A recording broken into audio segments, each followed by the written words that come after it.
विजयी विश्व तिरंगा प्यारा, झंडा ऊंचा रहे हमारा। नमस्कार दोस्तों, आपको पता है कि हर वर्ष की भांति इस वर्ष भी 15 अगस्त 2022 के दिन तिरंगा लहराएगा। लेकिन आप सोच रहे होंगे कि आखिर हर बार ऐसा ही होता है, तो मैं आपको इसके बारे में क्यों बता रहा हूँ। अरे भाई, इस बार माननीय प्रधानमंत्री जी के आह्वान पर संपूर्ण भारत देश में यह झंडारोहण आज़ादी के अमृत महोत्सव के अंतर्गत मनाया जाएगा, जिसमें माननीय प्रधानमंत्री ने लोगों से हर घर तिरंगा अभियान को गहनता से चलाने का आग्रह किया है। आपको याद होगा कि आज़ादी का अमृत महोत्सव 2021 12 मार्च से मनाया जा रहा है और यह उत्सव 15 अगस्त 2023 को संपूर्ण होगा। केंद्रीय संस्कृति मंत्रालय की ओर से आज़ादी के गौरवशाली 75वीं वर्षगांठ अमृत महोत्सव के रूप में मनाया जा रहा है। इस महोत्सव की शुरुआत 12 मार्च को प्रधानमंत्री श्री नरेंद्र मोदी जी ने किया था। 2022 में आज़ादी के 75 साल पूरे होंगे। देश की आज़ादी के 75 साल पूरे होने के 75 हफ्ते पहले 12 मार्च से अमृत महोत्सव के रूप में मनाया जा रहा है, जिसमें आम लोगों को सेना के बारे में बताया जा रहा है और प्रदर्शनी लगाकर हथियारों की जानकारी दी जा रही है। साथ ही मॉक ड्रिल का आयोजन किया जा रहा है, जिससे लोगों में देश के प्रति उत्साह भरा जा सके। इससे देश की मिलिट्री के साथ साथ आम लोगों में भी देश की रक्षा के प्रति सजगता और विश्वास को बनाए रखा जा सकता है, जो कि किसी भी देश की जनता में अपने देश के प्रति होना चाहिए। इस प्रकार के अभियान का और 22 जुलाई का हमारे देश में तथा हमारे इतिहास में विशेष महत्व है, क्योंकि 1947 में आज ही के दिन हमारे राष्ट्रीय ध्वज का अंगीकार किया गया था। राष्ट्रीय ध्वज तिरंगे के विषय में कुछ आधारभूत बातें भी जान लेते हैं। आपको तो पता ही होगा कि भारत के राष्ट्रीय ध्वज को तिरंगा कहते हैं। यह देश की स्वतंत्रता का प्रतीक होता है। इसकी अभिकल्पना स्वतंत्रता प्राप्ति के कुछ ही समय पूर्व पिंगली वेंकैया ने किया था। इसमें केसरिया, सफ़ेद तथा हरे रंग का उपयोग किया गया है। इसके दार्शनिक तथा आध्यात्मिक दोनों ही मायने हैं। ध्वज के मध्य में बना अशोक चक्र हमारी धार्मिक स्वतंत्रता का प्रतीक है।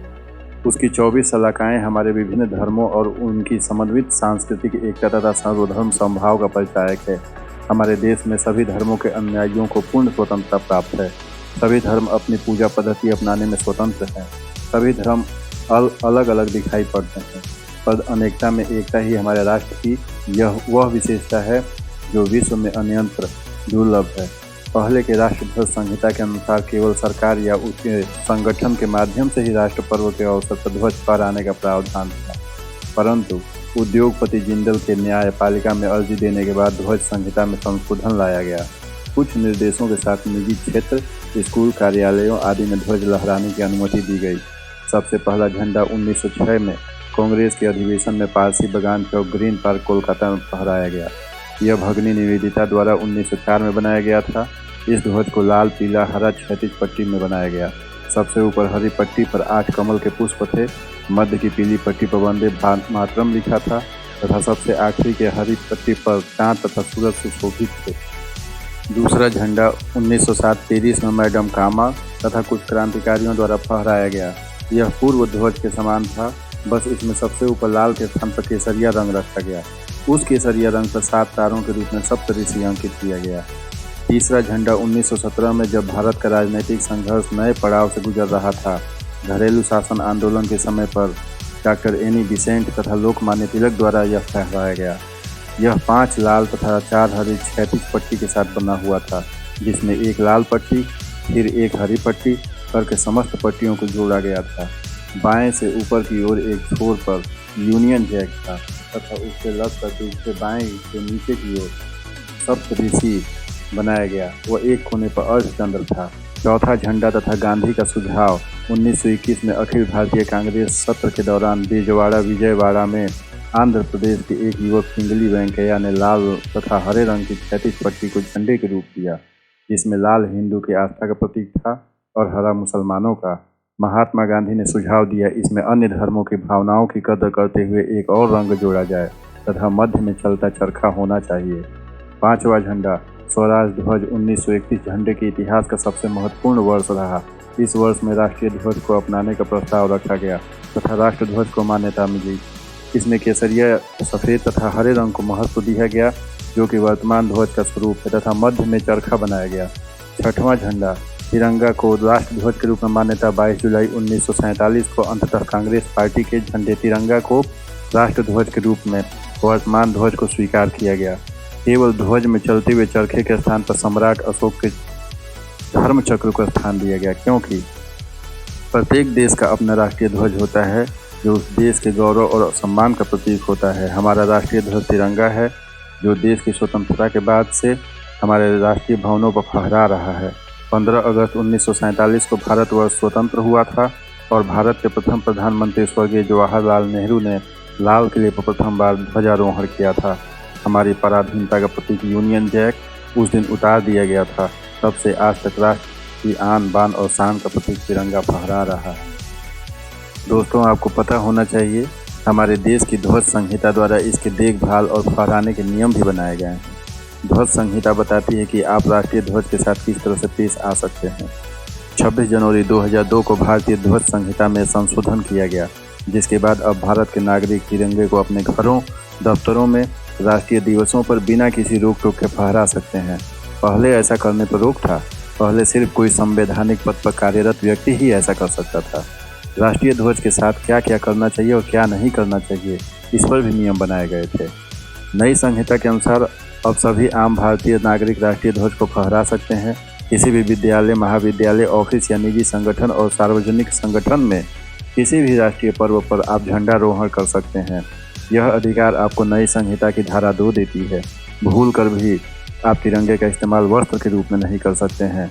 किसी भी तरह से आप तिरंगे का अपमान नहीं कर सकते हैं। राष्ट्रीय ध्वज को आप कहीं फेंक नहीं सकते हैं और न ही इसको फाड़ सकते हैं। ऐसा करने पर आप सजा के हकदार हो जाएंगे। आइए हम देश के लिए अपने प्राणों की आहुति देने वाले स्वतंत्रता सेनानियों के सम्मान में 13 से 17 अगस्त तक हर घर में तिरंगा फहराएं।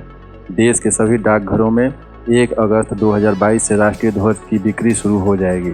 प्रधानमंत्री माननीय श्री नरेंद्र मोदी ने लोगों से घर घर तिरंगा अभियान को मजबूत करने का आग्रह किया है। श्री मोदी ने स्वतंत्र भारत के लिए ध्वज का सपना देखने वालों के अदम्य साहस और प्रयासों को भी याद किया। उन्होंने हमारे तिरंगे से जुड़ी समिति और पंडित नेहरू द्वारा फहराए गए पहले तिरंगे के विवरण सहित इतिहास से कुछ दिलचस्प बातें भी साझी। प्रधानमंत्री ने कहा, इस साल जब हम आज़ादी का अमृत महोत्सव मना रहे हैं, आइए हर घर तिरंगा अभियान को मजबूत करें। 13 से 15 अगस्त के बीच तिरंगा फहराएं या अपने घरों में इन्हें प्रदर्शित करें। यह अभियान राष्ट्रीय ध्वज के साथ हमारे जुड़ाव को और भी मजबूती देगा। केंद्रीय संस्कृति, पर्यटन और पूर्वोत्तर विकास मंत्री श्री जी.के. रेड्डी ने एक ट्वीट में कहा कि देश आज़ादी का अमृत महोत्सव मना रहा है। आइए हम 13 से 17 अगस्त तक हर घर में उनके लिए तिरंगा फहराएं जिन्होंने देश के लिए अपने प्राणों की आहुति दे दी। प्रधानमंत्री श्री नरेंद्र मोदी ने भारत की आज़ादी के 75वें वर्ष में लोगों को तिरंगा घर लाने और इसे फहराने के लिए प्रोत्साहन देने के उद्देश्य से आज हर घर तिरंगा अभियान शुरू किया है। इस अभियान के पीछे का विचार लोगों के मन में देशभक्ति की भावना जगाना और जन भागीदारी की भावना के साथ आज़ादी का अमृत महोत्सव मनाना है। राज्य, केंद्र शासित प्रदेश और मंत्रालय पूरे उत्साह के साथ इस अभियान में बड़े पैमाने पर भाग ले रहे हैं। आज़ादी का अमृत महोत्सव की सफलता के मार्ग में हर घर तिरंगा को एक शानदार उपलब्धि के रूप में स्थापित करने के लिए विभिन्न स्थानों से गैर सरकारी संगठन और स्वयं सहायता समूह पहले से योगदान दे रहे हैं। जम्मू कश्मीर में कुपवाड़ा और मध्य प्रदेश में मंडला जैसे स्थान हर घर तिरंगा अभियान में लोगों की भागीदारी या जन भागीदारी को प्रदर्शित करने का अनुकरणीय उदाहरण पेश कर रहे हैं। इस अभियान का उद्देश्य 13 से 15 अगस्त 2022 तक देश भर में झंडे फहराना है। पूरे देश में देशभक्ति और एकता को दर्शाने के लिए स्वतंत्रता संग्राम से जुड़े विभिन्न स्थानों पर सभी क्षेत्रों के लोगों को शामिल करते हुए विभिन्न कार्यक्रम भी आयोजित किए जाएंगे। भारत सरकार ने पूरे भारत में ध्वजों की आपूर्ति सुनिश्चित करने के लिए कई कदम उठाए हैं। देश के सभी डाकघरों में 1 अगस्त 2022 से राष्ट्रीय ध्वज की बिक्री शुरू हो जाएगी। इसके अलावा राज्य सरकारों ने झंडे की आपूर्ति और बिक्री के लिए विभिन्न हितधारकों के साथ अनुबंध किए हैं। भारतीय राष्ट्रीय ध्वज को जेम पोर्टल पर भी पंजीकृत किया गया है। जेम पोर्टल एक ऐसा पोर्टल है जिस पर छोटे से लेकर बड़े बहुत तरह के टेंडर किए जा सकते हैं और उसी पर राष्ट्रीय ध्वज को सेल के लिए टेंडरिंग की व्यवस्था भी की गई है। भारत सरकार ने ध्वज की आपूर्ति की प्रक्रिया को प्रभावी बनाने के लिए विभिन्न ई-कॉमर्स वेबसाइटों और स्वयं सहायता समूहों के साथ भी अनुबंध किया है।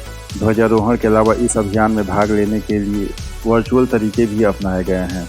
संस्कृति मंत्रालय ने एक वेबसाइट https://harghar-tiranga.com लॉन्च किया है, जहां कोई भी व्यक्ति ध्वज पिन कर सकता है और अपनी देशभक्ति को प्रदर्शित कर सकता है और ध्वज के साथ सेल्फी भी पोस्ट कर सकता है।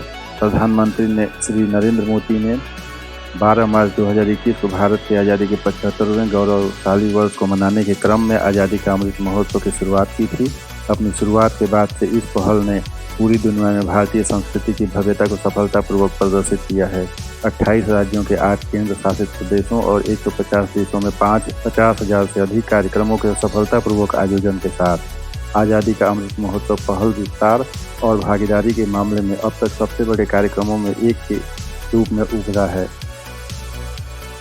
केंद्र सरकार ने तिरंगा फहराने के नियमों में बदलाव किया है। आज़ादी का अमृत महोत्सव के तहत अब किसी भी समय आप अपने घर में तिरंगा फहरा सकते हैं।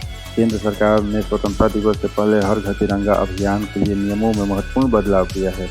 बदलाव के बाद आप अपने घर में दिन या रात कभी भी तिरंगा फहरा सकती है। साथ ही अब पॉलिएस्टर और मशीन से बने राष्ट्रीय ध्वज का भी उपयोग किया जा सकता है। इसके पहले प्लास्टिक और मशीन से बने राष्ट्रीय ध्वज का उपयोग नहीं किया जा सकता था। तिरंगा बनाने में स्वयं सहायता समूहों की बड़ी जिम्मेदारी होगी, जिन्होंने कोरोना के वक्त मास्क और पीपीई किट बनाने में बड़ी भूमिका निभाई थी। सरकार इस काम के लिए उद्योग जगत से अपने CSR फंड से मदद के लिए भी अपील करने की योजना बना रही है। वहीं दूसरी ओर सरकार खादी उद्योग से लेकर तमाम स्वयं सहायता समूह, NGO, राज्य सरकारों, राज्य सरकार के तहत आने वाले तमाम हैंडलूम विभागों से तिरंगा बनाने के लिए भी कहेगी। इस अभियान को लेकर समाज में जागरूकता फैलाने के लिए सरकार ने अपने तमाम कार्यालयों, संस्थाओं, सार्वजनिक उपक्रमों के साथ सेना के जवानों, स्वयं सहायता समूहों, शैक्षणिक संस्थानों, पंचायती राज संस्थाओं और कॉरपोरेट और निजी संस्थानों की मदद लेने की योजना बनाई है। कहा जा रहा है कि हर घर तिरंगा अभियान की लॉन्चिंग खुद प्रधानमंत्री नरेंद्र मोदी करेंगे। इसका मकसद देशवासियों में अपने देश के प्रति गौरव और देशभक्ति का भाव जगाना है, उनमें तिरंगे के प्रति जागरूकता पैदा करना है। सरकार ने स्पष्ट कर दिया है कि अभियान के लिए तिरंगा मुफ्त में नहीं बांटा जाएगा, लोगों को खरीद कर अपने घर में लगाना होगा। तो इसके लिए भारतीय नागरिक गौरव का एहसास करेंगे। सरकार की ओर से भी देशवासियों से अपील की जाएगी कि वे स्वतंत्रता दिवस के मौके पर अपने अपने घरों में अपना राष्ट्रीय ध्वज तिरंगा फहरा के इस पावन पर्व पर राष्ट्र प्रेम और राष्ट्राभिमान की भावना का अनुभव कर सकें। यह अभिमान अपने तिरंगे की आन बान शान को समर्पित होगा। यह हर एक देशवासी को देश निर्माण में उसके योगदान के प्रति प्रतिबद्धता और जज्बे को दिखाने का एक मौका होगा। सरकार का मानना है कि तिरंगे के साथ लोगों का रिश्ता व्यक्तिगत होने की बजाय हमेशा औपचारिक और संस्थागत रहा है, लेकिन आज़ादी के 75 साल पूरे होने के मौके पर इसे अपने घरों पर लगाकर लोग इसे अपना निजी जुड़ाव दिखा सकते हैं और महसूस कर सकते हैं। देशवासियों से अनुरोध है कि वे www.rashtragan.in पर जाकर हर घर तिरंगा प्रमाण पत्र डाउनलोड करें। इससे पहले तिरंगे को केवल सूर्योदय और सूर्यास्त तक फहराने की इजाज़त थी। पहले मशीन से बने और पॉलिएस्टर से बने झंडे को फहराने की अनुमति नहीं थी। कानून में बदलाव के बाद हाथ से काटा या हाथ से बुना या फिर मशीन से बना राष्ट्रीय ध्वज या कपास, पॉलिएस्टर, ऊन, रेशमी खादी से बना भी हो सकता है।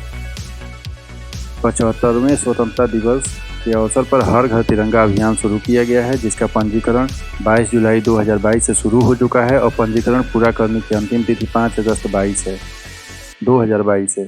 भारतीय नागरिक होने के नाते मेरा भी आप सभी से अनुरोध है कि हम सभी को इस अभियान में शामिल होना चाहिए और अपने स्थानों पर जहां हम भी हों तिरंगा फहराना चाहिए। आज़ादी का अमृत महोत्सव 13 अगस्त से शुरू होकर 15 अगस्त 2022 को समाप्त होगा।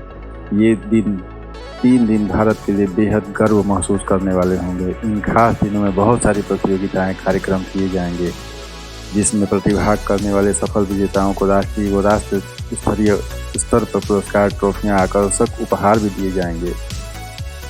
सबसे पहले आपको ऑफिशियल वेबसाइट www.rashtragan.in पर जाना है। अब आपके सामने वेबसाइट का होम पेज खुलेगा, जिसमें आपको पिन अ फ्लैग पर क्लिक करना है। क्लिक करने के बाद आपके सामने नया पेज खुलेगा, जिसमें आपको अपना नाम और मोबाइल नंबर डालकर नेक्स्ट पर क्लिक करना है, या आप अपने Gmail ID से भी कंटिन्यू कर सकते हैं। नेक्स्ट करने के बाद आपके सामने एक पेज खुलेगा, आपका पंजीकरण पूरा हो चुका है। अब आप अपना सर्टिफिकेट डाउनलोड करने के लिए क्लिक कर सकते हैं।